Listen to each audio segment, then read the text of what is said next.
齐主任，结果出来了。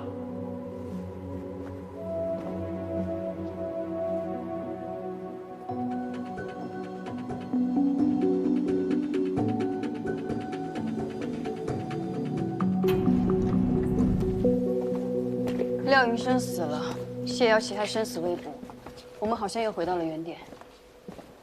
如果谢瑶琪没死的话，今天晚上就是救她的最后机会。 按照正常逻辑来说，这些受害者之间应该都有所关联。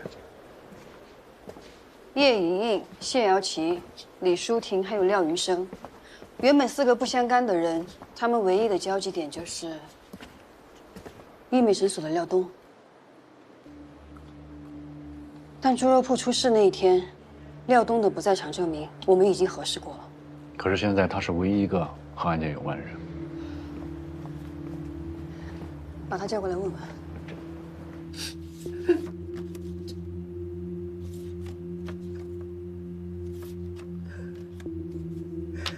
这孩子打小就可怜，从小没了爹妈，是我妈把他拉扯大。可现在这样，我怎么跟老太太交代？他来合成之后交了什么朋友，和谁在一起？除了在学校，在外面都干些什么？你知道吗？ 不知道，云生这孩子从小就内向，不爱说话，害羞，也交不下什么朋友。平时到我店里，一天也说不上3句话。你知道这3个女孩，还有你侄子，都怎么认识的吗？是，也不是。 小谢是在我那儿兼职，然后才认识了叶莹莹。这个女孩是小谢带来的，不过他们认识了以后，好像感情还不错，平时老在一块儿说说笑笑。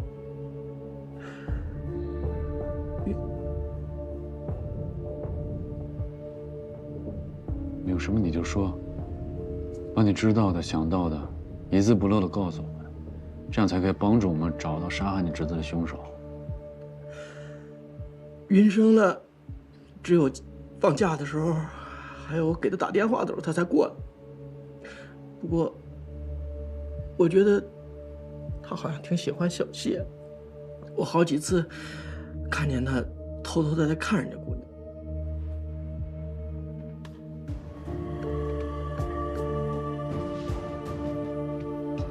他们2个人有进一步发展吗？没有。 我还嘲笑他来着，来俺们想吃天鹅肉。我说了，云生就是个害羞的孩子，他最多给小谢倒杯茶呀，买个奶茶什么的，没别的发展。他和另外2个人是什么关系？其他2个人他没什么关系，他们好像都没怎么说过话。他们4个要说同时出现我店里，好像只有1次。 那一次，有发生什么事吗？也没什么特别的事儿，就是3个女孩在那有说有笑的，云生突然就来了。多穷啊！真的假的？那前段时间还跟我……哎，姐姐，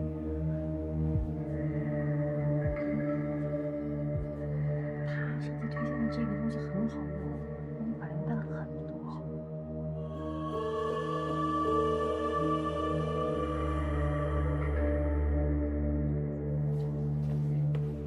然后这个女孩就再也没来过我店里了。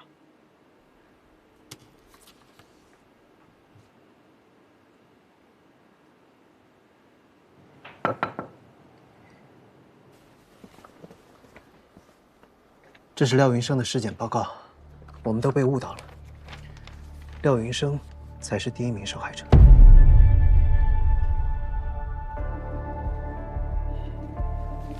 死者廖云生与第一名死者叶莹莹一样，在腹部发现了模仿蜘蛛口气扎入猎物体内的创口，内脏也有被盐酸腐蚀过的痕迹。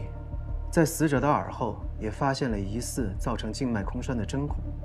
不管是从手法还是死亡原因来推测，凶手都是同一个人。所以说，第一个死者是他。但是，由于尸体被福尔马林跟保鲜膜处理过，我们无法得知具体的死亡时间。但是，经过我们进一步的检测，可以大致的估算，廖云生至少死了有4个星期以上。如果按照之前齐法医说的犯案周期是13天来推算，那叶莹莹就是在他之后被杀的。现在13天这个杀人周期已经不准确了。根据李淑婷的说法，凶手提前杀了谢瑶琪，而且绑架李淑婷的时间也提前了。这到底为什么？廖云生尸体被发现的那个604房间，还有那个菜棚，小苏那边有什么新发现吗？604房间是廖云生在兽医系的同学陈华的家。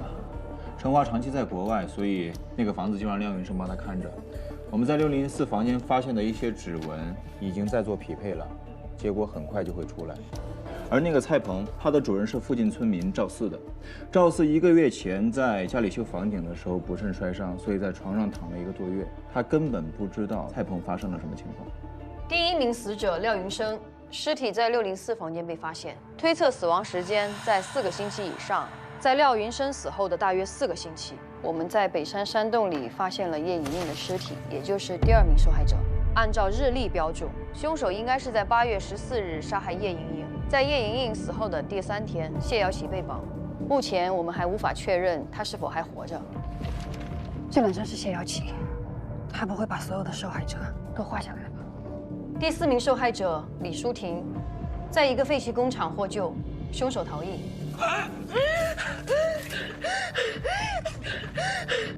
从凶手的行为模式来看，是从李淑婷案开始改变的。不仅仅是犯罪的周期产生了改变，就连作案地点以及作案逻辑都有所不同。前2个现场都有凶手特制的漏斗蛛网，为什么这个现场没有？如果他认定这里是他新巢穴的话，谢瑶琪应该在这里才对，可是却没有。按照李淑婷的说法，她认为是廖云生绑架的她，但廖云生早就死了，根本不可能是他做的。那会是谁呢？谢瑶琪被绑架的时候，警方是接到了猪肉铺老板报警的电话，但是老板死了，所以就说没有人可以证明谢瑶琪被绑架了。你怀疑谢瑶琪？如果谢瑶琪是凶手，一切都说得通了。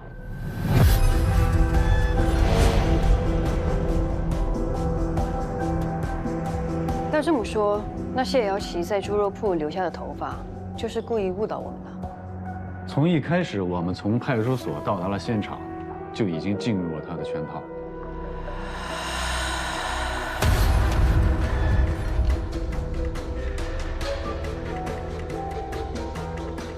他把所有线索都引到廖云生身上，因为廖云生具备了所有犯罪分子的特征。你看，一个可以接触到病瘤内脏的农大学生，他的舅舅廖东还是黑诊所的老板，所有受害者还都和诊所有关。按照李淑婷说的，谢瑶琪和廖云生他们是恋爱关系，那谢瑶琪就很有机会能够进入到大棚，栽赃给廖云生。琪琪。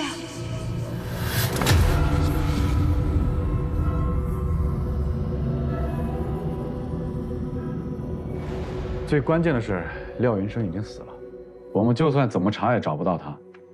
在没有发现尸体之前，只能认为廖云生是凶手。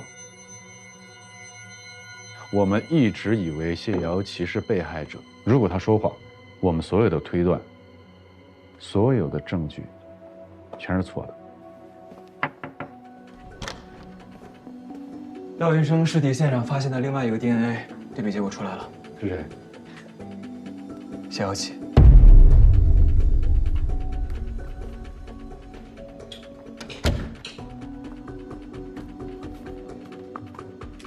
廖云生被杀的时候，谢瑶琪还没有失踪。根据李淑婷的描述的话，他们俩在谈恋爱，那么他的 DNA 出现在604，也不奇怪。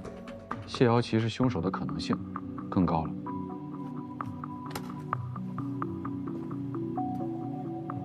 凶手如果是谢瑶琪，那李淑婷她所说的，又是真的还是假的？他给我看了几幅画，什么画？是琪琪，他画的琪琪，琪琪死的样子，死的特别惨。李淑婷呢？还在医院吗？没有，送她回家了。她说她没事儿。这样，我们去找她，当面对质，他们俩当中一定一个有问题。行，行，支队，走。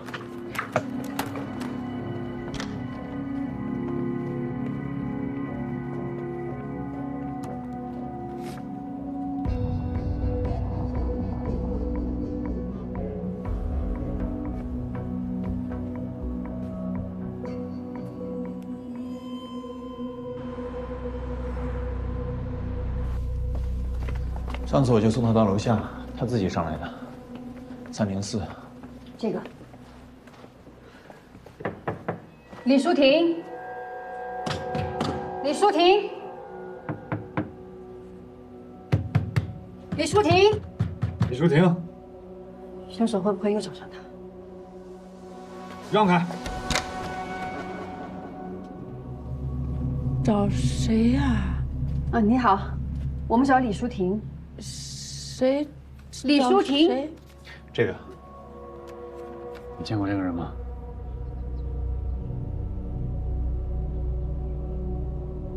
他不住在这里吗？这里就我一个人住。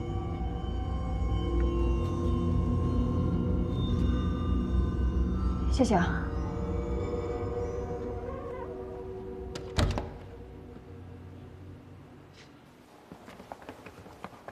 韩风，朱队，是李淑婷，是李淑婷一直在误导我们。韩队、朱队，我已经查过李淑婷在医院留的资料了，除了你们刚刚去的假地址，还有李淑婷在医院留的联系方式和紧急联系人，全部都是假的。全是假的。你是什么时候想到的？我也是刚刚才想到。小新，你能查到小苏送李淑婷回家之后，李淑婷去哪儿？马上去查。小苏，老万呢？他在农业大学询问廖云生的同学。喂，老万，特别注意一下那些学生里面有没有人见过李淑婷。好。我第一次见到李淑婷的时候是在派出所门口。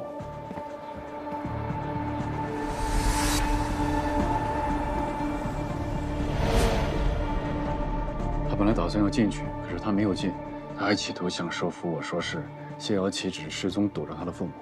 你刚才看到他爸妈了吧？农村人观念比较保守，这哪能接受自己女儿脸上一直动刀子啊？所以琪琪一直躲着他们俩，估计琪琪根本就没消失。我们找到了诊所的地址，他兼职的诊所在什么地方？就个名片。我们就是从名片上的黑诊所查到了廖云生。如果李淑婷真的是凶手的话，那么他从一开始给我们的线索是，就准备把一切都推给廖云生。这样你的推断就说得通了。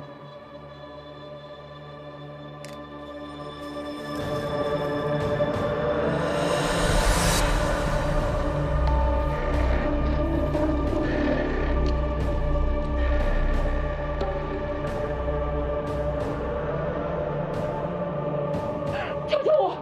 救救我！你说今天晚上杀了琪琪之后就要杀我，这里怎么好？有机器人声音。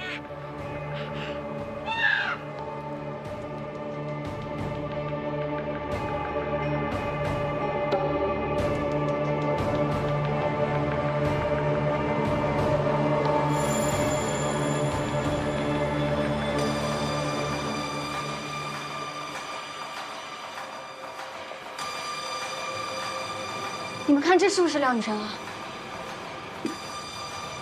就这家伙，好像这是他。韩队，我在路口的监控摄像头里发现了一个拿着空饲养盒、身穿黑色帽衫 T 的可疑人，会不会是廖云生？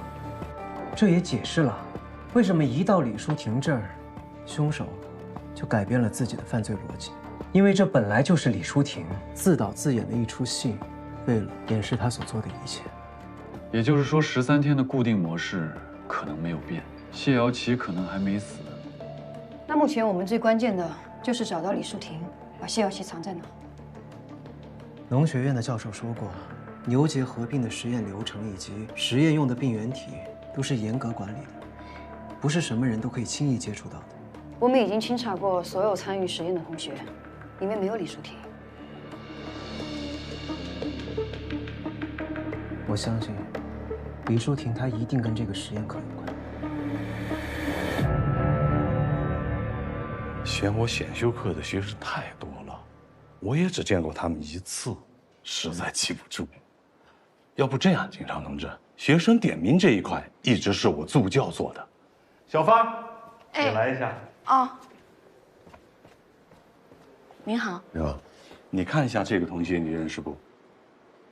有点眼熟，这好像跟我们课上的一个同学有点像。那咱们有学生合影或者说课堂照片吗？哦，有的。第1节课我特意拍了几张，您看。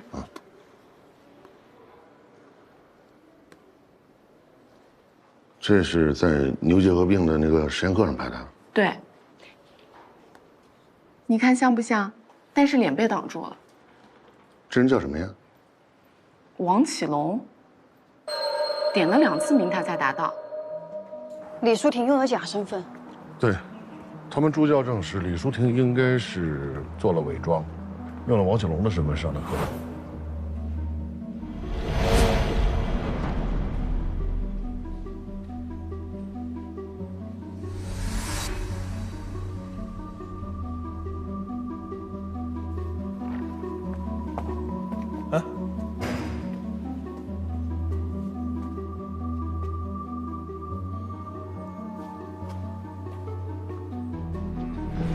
所以廖云生是在课堂上认识的李淑婷，只不过他认识的是伪装后的她。难怪在医美诊所有那么大的反应。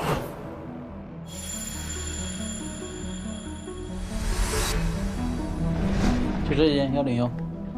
谢谢。好。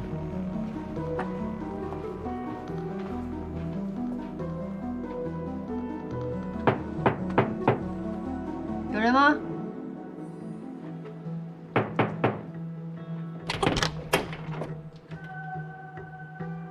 有谁啊？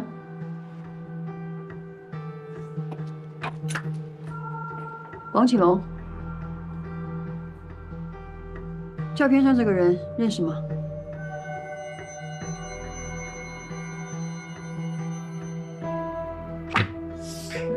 照片上哪个人是你？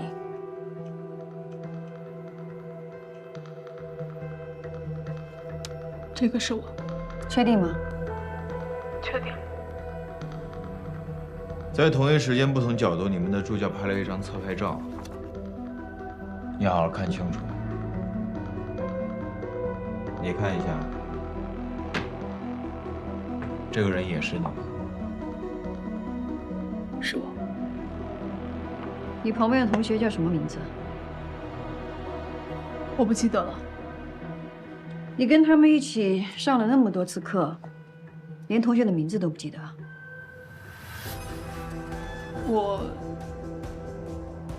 我不太跟同学交流的。我们今天把你叫到这来，就说明我们掌握了一定的证据。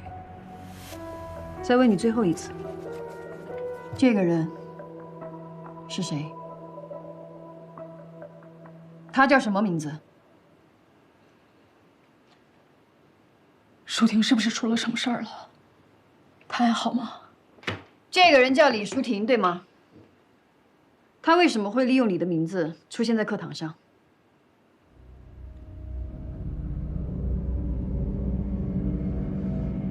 那天，淑婷听说我有实验课，她觉得好玩儿，就想尝试一下。舒婷她没上过大学，她对学校里的一切都很好奇。那本来我就不喜欢上实验课，我就让她去了。李淑婷知道你们实验课的内容吗？那是我们大家自己分开做实验观察的课，我觉得肯定不会被发现的，就让她装扮成了我的样子去上课。就这么简单？就这么简单。舒婷到底怎么了？你为什么一直这么问？你是知道些什么吗？还是他告诉了你什么？李淑婷之前也有假扮成你去上过课吗？就是这次。李淑婷现在在哪？我不知道。舒婷到底怎么了？你先回答我们的问题。我真的不知道舒婷到底怎么了。你上一次见到李淑婷是什么时候？在这之前，我们已经很久没见过了。他很关心李淑婷。已经问过3次了。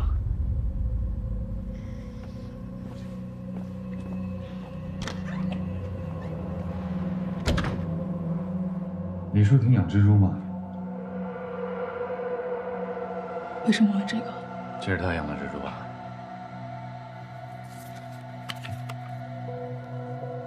看得出来你很关心她，你一定也知道她心里有疾病吧？她是不是常常幻想自己是只蜘蛛？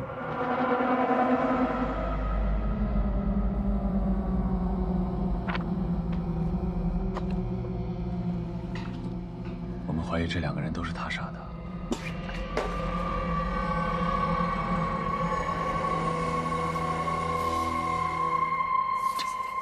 这些都是舒婷做的。对。他杀人了。你是不是知道这事？他杀人了。对。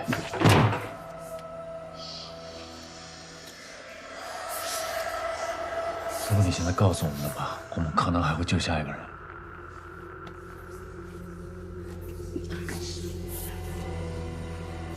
如果你想救他的话，就把你知道的告诉我们。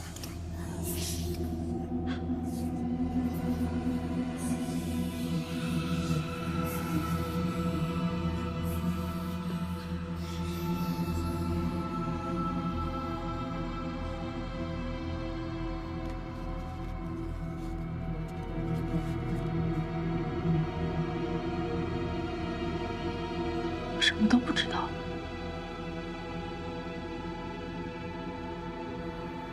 这家伙一定知道什么。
你这张脸真的很好看，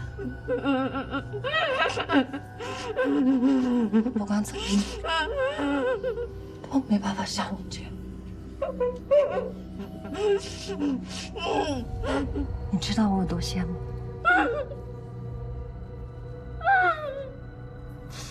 没有人喜欢我。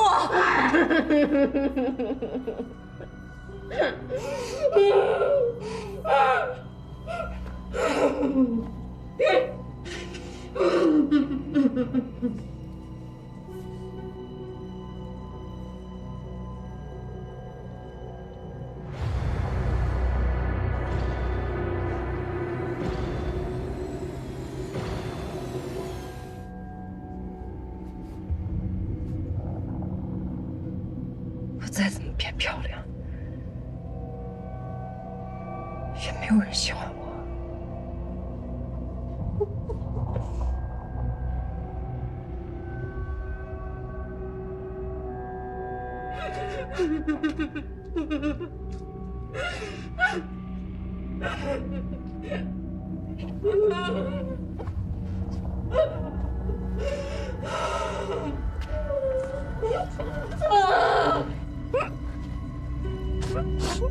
你跟叶莹莹不是一直说我长得丑很可怕吗？我都听见了。你忘了？就在黑诊所，我们3个人一起打美容针啊。舒婷、姚琪，我跟你们说啊，这个美容针可管用了，等3个月之后再来打第2针，我保证你们容光焕发。莹莹，你好没有蜘蛛啊！你下去了吗？那儿。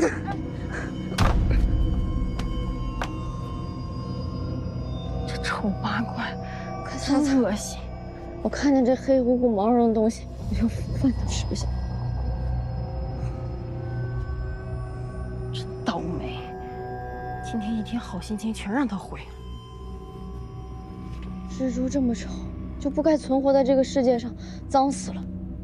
舒婷，你不觉得恶心吗？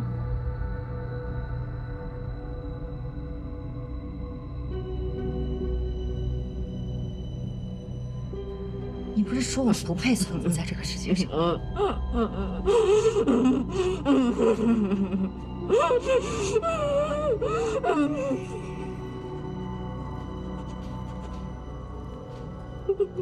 时间马上就要到。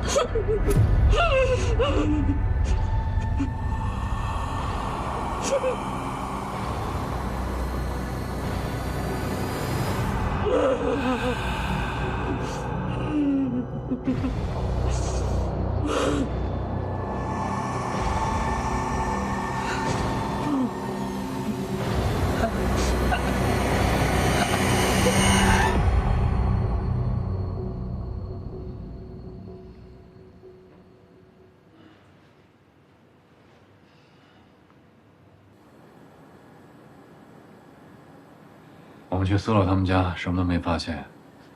现在李淑婷这条线也断了，再这么磨蹭下去，她可能真的要动手。我总觉得这个案子一定有什么盲点。盲点？其实我们对凶手没有什么实质性的掌握。万一我们被凶手骗了，凶手不是凶手，被害人不是被害人，就像李淑婷一样。凶手也可以伪装成被害人，杀的人有男有女，这完全不符合一般连续犯罪的基本逻辑。有男有女，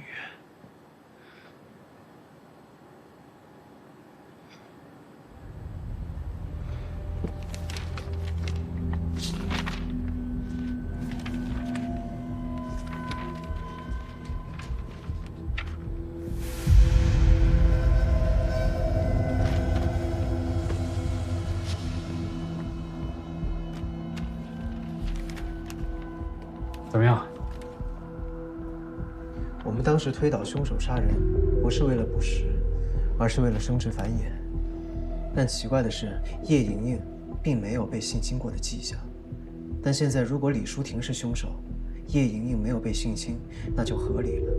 但是她应该杀男人才对。如果凶手的目的真的是为了生殖繁衍，他为什么要抓和自己同为雌性的叶莹莹和谢瑶琪呢？他第一个杀的是廖云生。他杀廖云生是为了模拟雌蜘蛛杀死雄蜘蛛的行为，所以他把廖云生当成了雄蜘蛛。但是他在杀完他以后，应该模拟产卵才对，为什么还会对叶莹莹和谢瑶琪下手？除非他根本就无法产卵。叶莹莹的尸体在腹部有一道伤口，子宫被破坏了，凶手有疑似仇杀女性的倾向。或许，他的目的就是为了破坏子宫。如果它不能产卵的话，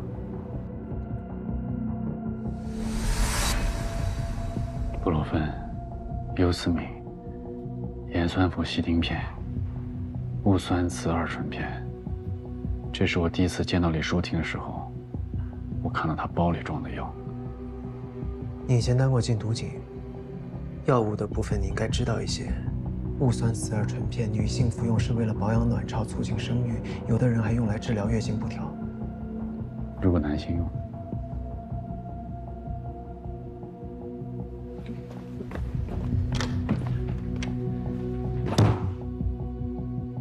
李淑婷一直在服用戊酸雌二醇片，她根本就不是女性。你现在还不知道这个事态的严重性。如果你再不说实话的话，你一辈子就完了。你知道什么就快说。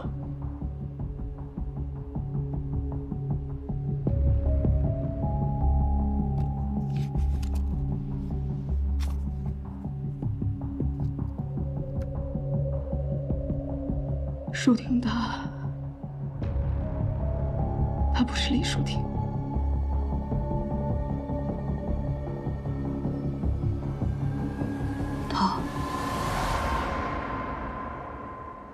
她本名叫李淑君。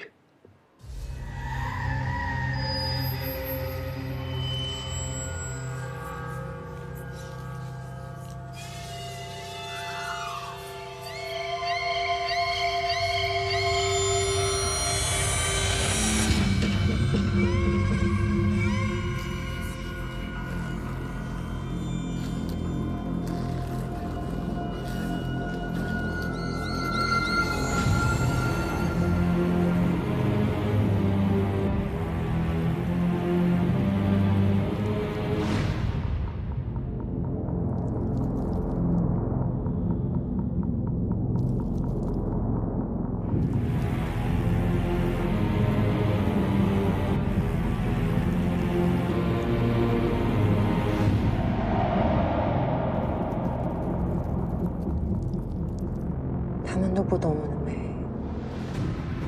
不过没关系，很快他们就会付出代价。很快。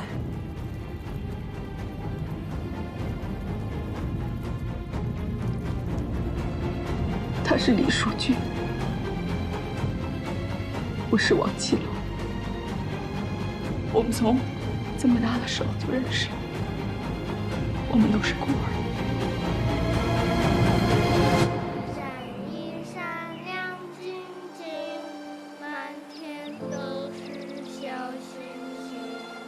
小花花，王启龙，你好了没？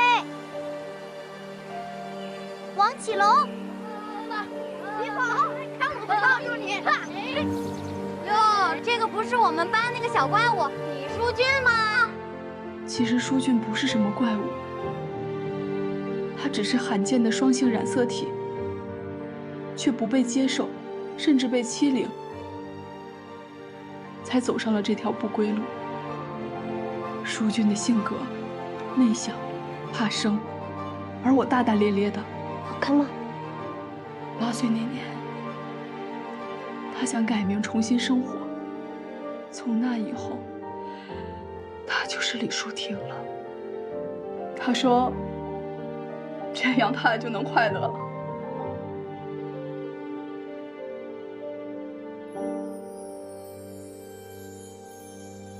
啊，小朋友，你们叫什么名字？我叫李淑婷。来，我们拍证件照。头再低一点点，往左边偏一点。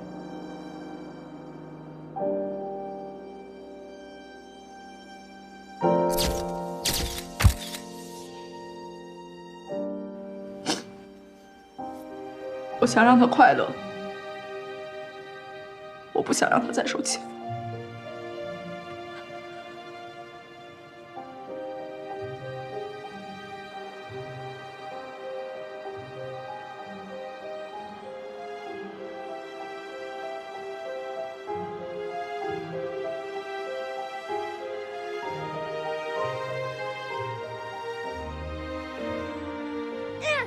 干嘛你？别推我！李书记，李书记，院长那边有人打起来了。哎呦！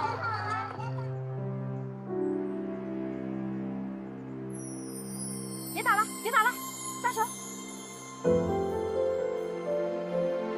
王启龙，叫你呢，快去吧。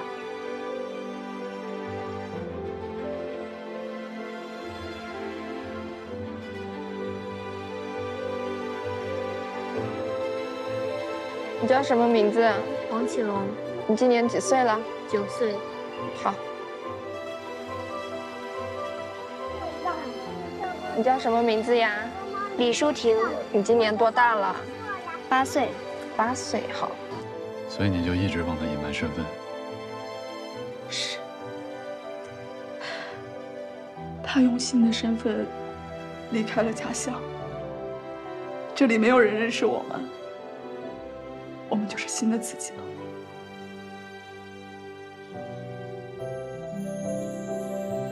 再见，李淑俊。再见，王启龙。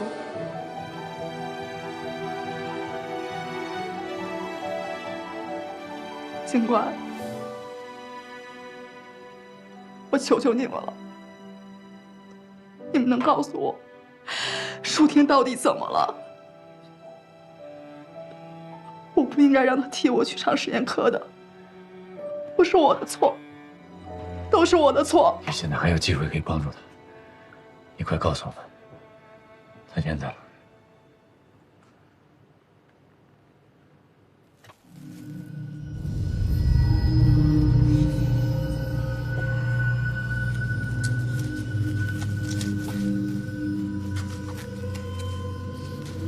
我只是想跟你们一样，变成漂亮的人。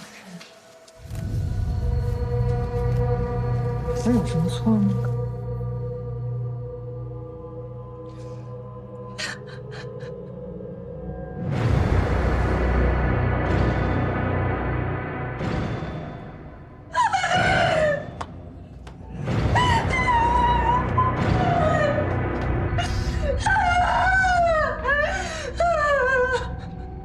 廖云生在学校遇见我之后，他觉得我是怪物，你们知道了也嫌弃我。我在学校厕所看见他了，鬼鬼祟祟的，不知道在干什么。什么？有病！真是个怪胎。他平时还跟我们这么亲密，真是越想越恶心。变态吧，我天！你知不知道，嘲笑我的人都该死。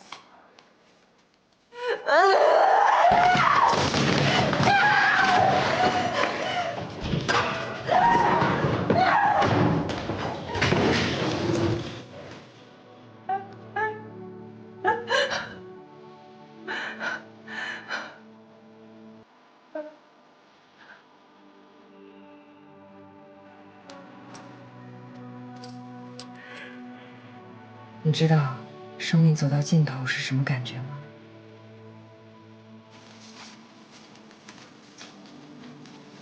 你说你们该不该死？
别怕，很快就会结束。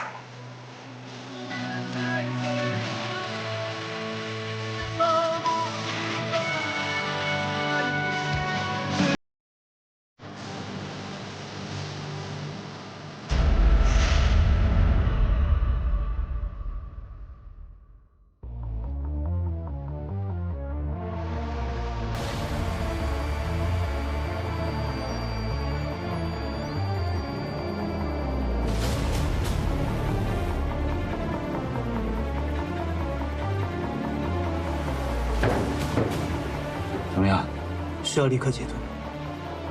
李淑婷出现幻觉，是不是药物导致的？你一直走不出来，对于小飞的死，你一直过不去。你觉得他会高兴吗？失踪案怎么转到我们这边来了？被害人叫刘媛媛，前阵子她母亲因病去世了。我妈妈是被人杀的，我要去报仇。哎，你这好像是人的骨头。女性，年龄在45岁以上。有新情况，3个不同的地方都发现了人骨，